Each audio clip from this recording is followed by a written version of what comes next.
Run your tongue behind your bottom front teeth. Right now. Feel that? That slightly rough, gritty ledge? That's not a stain. That's stone, hardened onto your tooth, and no amount of brushing will ever lift it off. So if your teeth have felt rougher since you turned 45, and you've started scrubbing harder to fix it, stop. You're actually making it worse. And it has almost nothing to do with how clean you are, because this is how a lot of women quietly begin to lose teeth after 50. Not from decay, not from an accident, from a hard buildup they were told was completely normal, until it wasn't. Here's what no one explains. There are 2 exact spots in your mouth where this stone strikes first. It speeds up after menopause, and the reason is something that quietly stopped protecting you. In the next few minutes, I'll show you those 2 spots, what really changed inside your mouth after 45, and one inexpensive habit, tested over 40 months on more than 1,000 people, that can nearly stop it. Plus, the one honest truth about tartar that almost no video will tell you, what you truly can and cannot remove at home. And keep your tongue right where it is. By the time this is over, you'll understand that rough little ledge better than most people ever will. You felt it just now, didn't you? That's the feeling. And once you notice it, you notice all of it. Maybe your gums bleed a little when you floss that exact spot. Maybe your breath isn't as fresh by mid-afternoon, no matter what you do. Maybe you've caught it in the mirror. A faint yellow or brownish line hugging the gum line that no amount of brushing seems to lift. And the frustrating part is that you haven't changed anything. Same toothbrush, same routine you've had for 20 years, same care you always took. But your mouth is behaving differently. And deep down, you suspect it's connected to everything else that started shifting around this age, the dryness, the sleep, the way your body seems to be following new rules that nobody handed you. You're right. It is connected. And this is not a story about you doing something wrong. It's a story about your mouth changing underneath you, silently, while you kept doing everything right. Picture 2 versions of the same woman. At 35, she eats lunch, she drinks her coffee, and within minutes, her mouth quietly resets itself. A steady flow of saliva washes the sugars away, neutralizes the acid, and carries minerals back to her enamel. The thin film of bacteria on her teeth stays calm and manageable. When she goes for a cleaning, there's almost nothing to remove. The hygienist is done in minutes. She barely thinks about it. At 52, she does everything exactly the same. Same lunch, same coffee, same brushing that night. But the reset doesn't happen the way it used to. Her mouth feels a little dry by mid-morning. The coffee's acid lingers on her teeth longer. That thin film grows thicker, stickier, more acidic. And then, in the quiet hours, it begins to harden. By her next cleaning, there's a ridge to scrape. The appointment runs longer, it's a little more uncomfortable. And she leaves wondering what she's doing wrong. She's doing nothing wrong. Same woman, same habits, a completely different mouth, because the environment inside it changed. And once you understand how it changed and where it hits first, you stop fighting blindly and start working with your body instead of against it. Let's clear up what plaque and tartar really are, because the common explanation is muddled, and the muddle is why so many women waste effort on the wrong things. Everyone, healthy or not, has a living film on their teeth. It's a community of bacteria embedded in a sticky matrix, and it's called a biofilm. That film is not the enemy by itself. It's an ecosystem, and in a healthy mouth, it's kept in balance. The trouble begins when the balance inside it tips. When acid-loving, sugar-fermenting bacteria, especially a species called Streptococcus mutans, start to dominate, the whole film changes character. It gets thicker, it gets stickier, and every time you eat something sugary or starchy, those bacteria pump out acid. That acid is what softens and demineralizes your enamel, and it's also what fuels more and more buildup. That thickened, acidic film is plaque. Now here's the step almost everyone misses. Left undisturbed, plaque doesn't just sit there quietly. Minerals in your own saliva, calcium and phosphate, seep into that soft film and turn it to stone. That hardened, cement-like deposit is tartar. Dentists call it calculus. And this is the key idea of this entire video. Tartar is simply plaque that mineralized. It started soft. You could have brushed it away. But once it hardens, a toothbrush cannot touch it, floss cannot lift it, and no rinse can dissolve it. That single fact changes your whole strategy, because it means the real battle isn't against the hard tartar you can already feel. It's against the soft plaque of the last 24 hours, before it turns to stone. Here's something your mouth has been trying to tell you, and now you'll be able to read the signal. Have you ever wondered why the tartar always seems worst in the exact same two places, behind your lower front teeth and on the outer side of your upper back teeth? It's not random. It's plumbing. Your saliva doesn't seep out evenly everywhere. It pours in through a few specific openings, glands that empty right behind your lower front teeth, and glands that empty near your upper back molars. Those spots are bathed in the most mineral-rich saliva in your whole mouth. And that mineral-rich saliva is exactly what turns soft plaque into hard stone the fastest. So the very places your saliva enters are the places tartar forms first and hardest. Once you know that, those two zones stop being a mystery and become your early warning system. When you feel roughness starting there, that's your mouth telling you the balance has tipped, long before your next appointment. So where does age, and specifically menopause, come into this?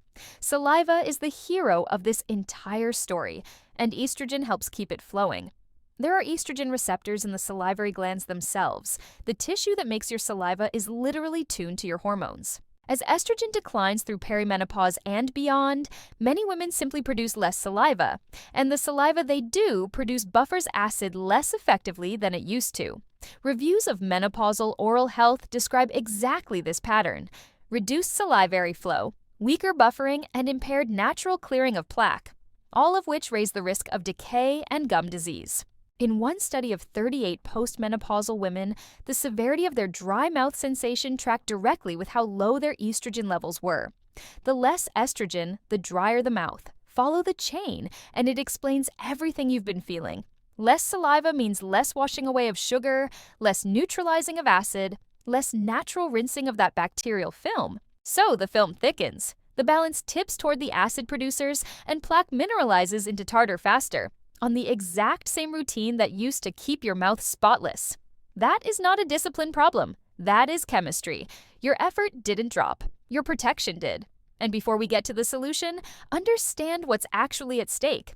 Because this was never really about a cosmetic line at your gum line. Hardened tartar isn't just unsightly.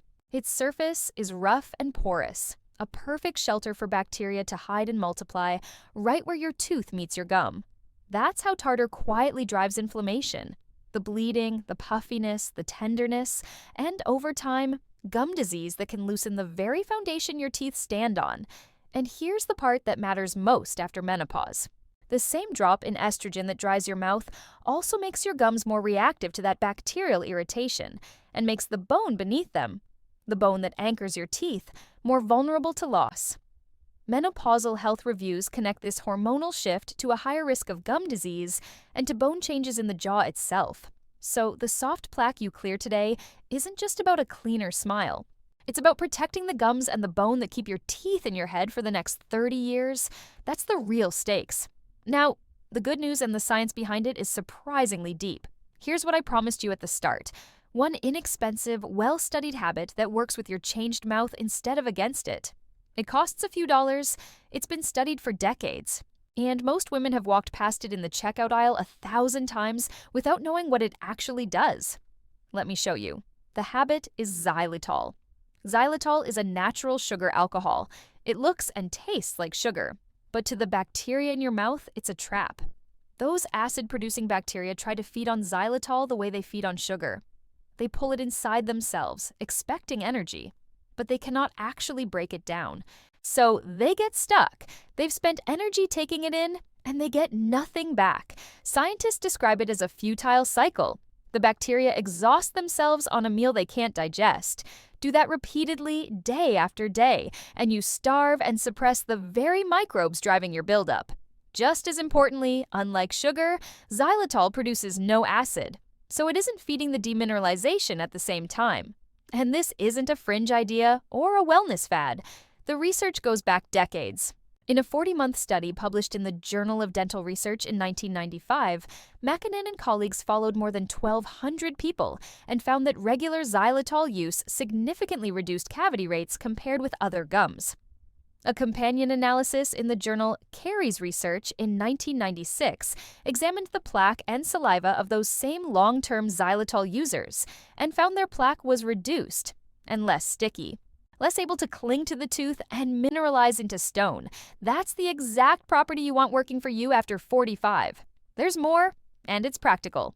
A 2006 randomized trial from the University of Washington, published in the journal BMC Oral Health, showed that it's the frequency of xylitol exposure through the day that matters most. Not one big dose, but small, repeated exposures. And laboratory research suggests that over time, xylitol doesn't just reduce these bacteria in number, it appears to select for weaker, less aggressive strains. You're not just lowering the population, you may be gentling it. Now, the honest part, because you deserve the real picture and not a sales pitch.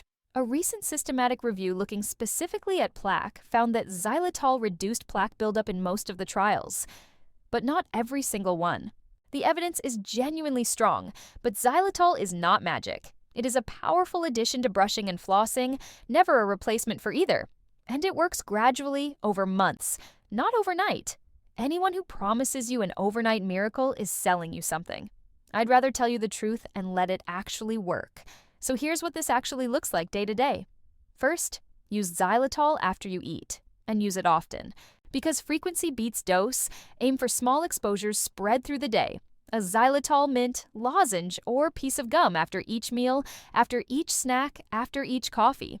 Most of the research clusters around roughly 5 to 10 grams a day, split across at least 3 separate times. The goal isn't one big blast. It's a little, repeatedly, right when the acid producers are most active. In the window right after you've eaten, when your mouth is most vulnerable. Second, protect your saliva, because saliva is your natural defense. And it's the exact thing menopause took from you. Sip water through the day, especially if your mouth runs dry. Chewing itself stimulates flow, which is part of why xylitol gum does double duty. It starves the bad bacteria and wakes up your saliva at the same time. And go easy on the things that keep your mouth acidic all day. Soda, sports drinks, and yes, even sparkling water sipped slowly for hours. If you deal with acid reflux, managing that protects your enamel more than any mouthwash ever could, because reflux bathes your teeth in acid from the inside. Third, keep disrupting the film mechanically every single day. Xylitol shifts the balance of the biofilm, but you still have to physically break that film up, brushing gently along the gum line morning and night, and cleaning between the teeth once a day where the brush can't reach. Remember the core idea. You're not fighting the hard tartar. You're clearing the soft plaque of the last 24 hours before your mineral-rich saliva can turn it to stone. Do that consistently, and much of tomorrow's tartar simply never forms. A few practical details that make the difference between this working and not working. When you buy a xylitol product, read the label.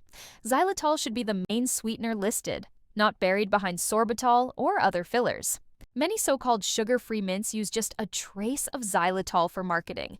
You want it front and center. A gum or mint that's genuinely xylitol forward is what the research was built on. Introduce it gradually.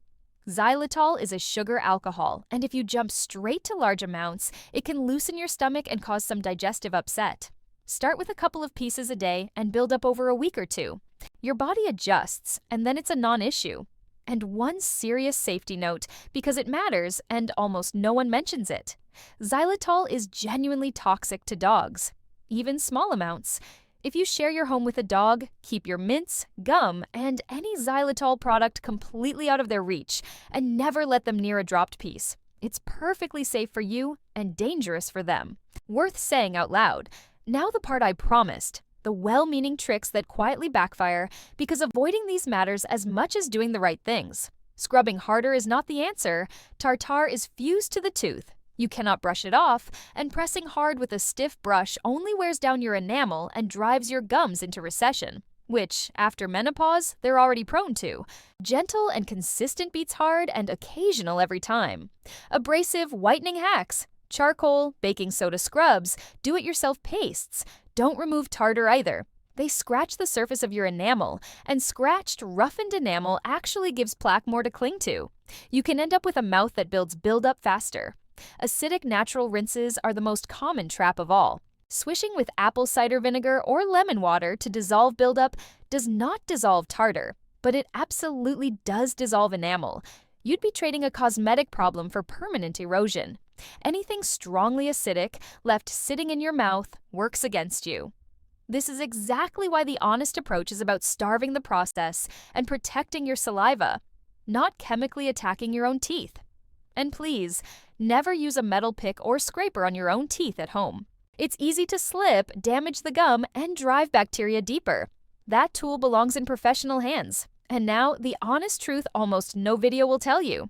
Xylitol, protected saliva, and good daily brushing can dramatically slow, even nearly stop, the formation of new plaque and tartar over the coming months. What they cannot do is dissolve tartar that has already turned to stone.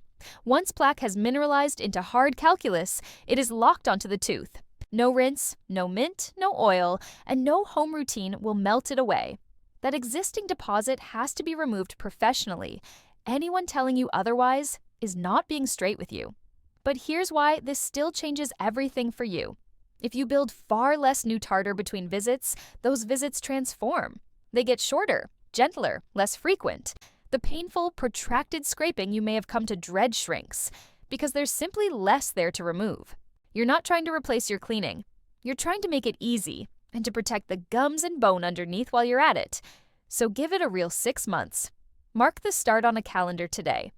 Many women notice their teeth feel smoother within a week or two. But the real change, the drop in how much actually builds up, reveals itself over months.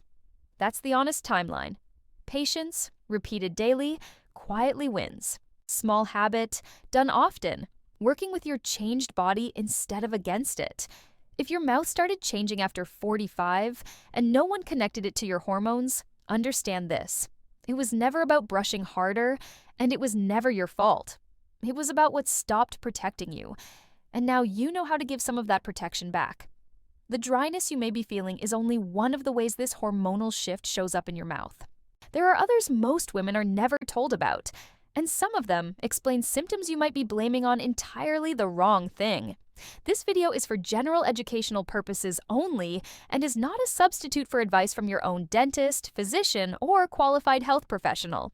Always consult a licensed professional before making changes to your health or dental routine.